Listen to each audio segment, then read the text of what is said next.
Alex Bradley, welcome to In the NoCo. Thank you. Glad to be here. Could you start by summarizing your research for us lay people? What did you set out to study and what did you find? Yeah, so I'll start out by telling you the three main takeaways that I find for our paper. So the first main takeaway is that pollution is not equally distributed for different racial and ethnic groups throughout Denver. And this is dictated largely by where people live, and where people live is dictated by historically racist practices that went on in the city, like redlining and neighborhood covenants. And then the third main takeaway is that a large part of this problem is from cars and trucks that drive through these areas on highways that were purposefully built through these neighborhoods of color. Right. Okay, now I want to back up for a second here because For you're a sure. chemistry PhD student at CU That's correct. Boulder. You combined that focus with environmental justice for your research. I don't know how common that is in these science fields, but I think there are a lot of connections that can be drawn between science and environmental justice. And I'm wondering for you personally why you wanted to draw those connections. You're right. I don't think it is very common. And that's one reason why we really wanted to publish the study in this form, because I personally think that seeing these environmental justice aspects when combined with the science makes for a much more powerful picture and hopefully a more powerful effector of change. As for my personal interest in why I wanted to do this is I've always kind of been interested in environmental justice. And then in my undergraduate years, I was super fortunate in that I was able to attend a talk by Dr. Robert Bullard. That was right before I started applying to grad schools. So that's really what got me going in this exact direction and what I wanted to do. I read that you weren't surprised by your findings, but I wonder if there was anything that did surprise you about this project. Yeah, so when we first started looking at Denver, we weren't 100% sure that we would be able to see these disparities. So we know from other studies that there are going to be air pollution disparities within cities. That's not going to be a surprising result.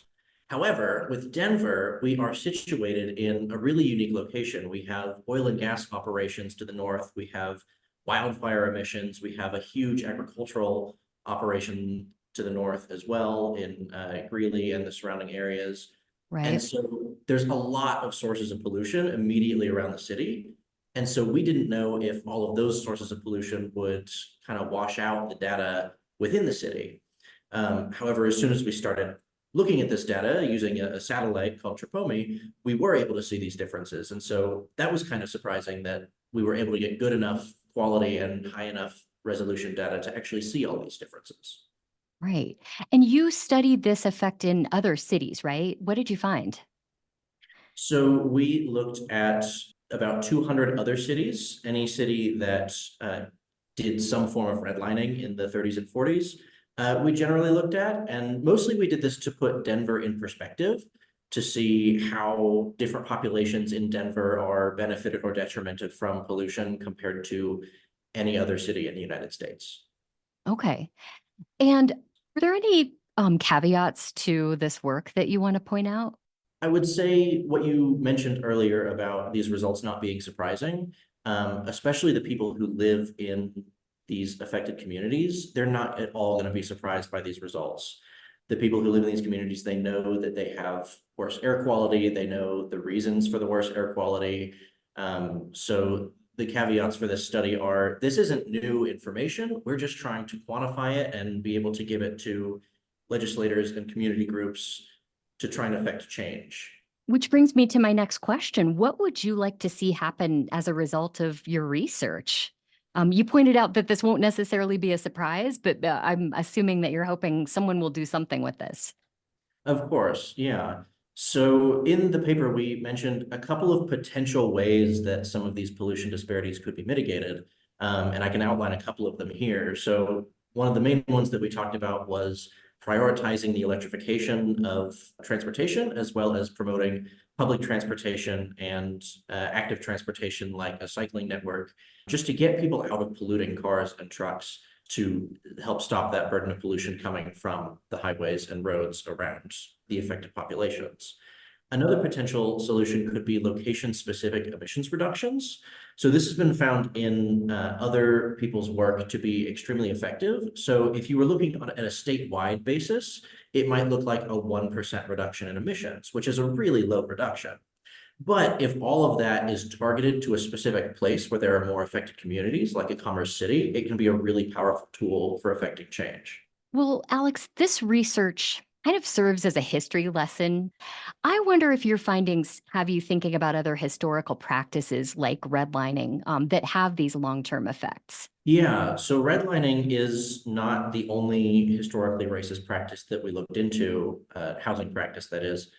And some of these other practices may be even more effective than redlining at segregating people. But redlining is really well documented historically, and so it made a really easy metric to use in order to quantify this difference.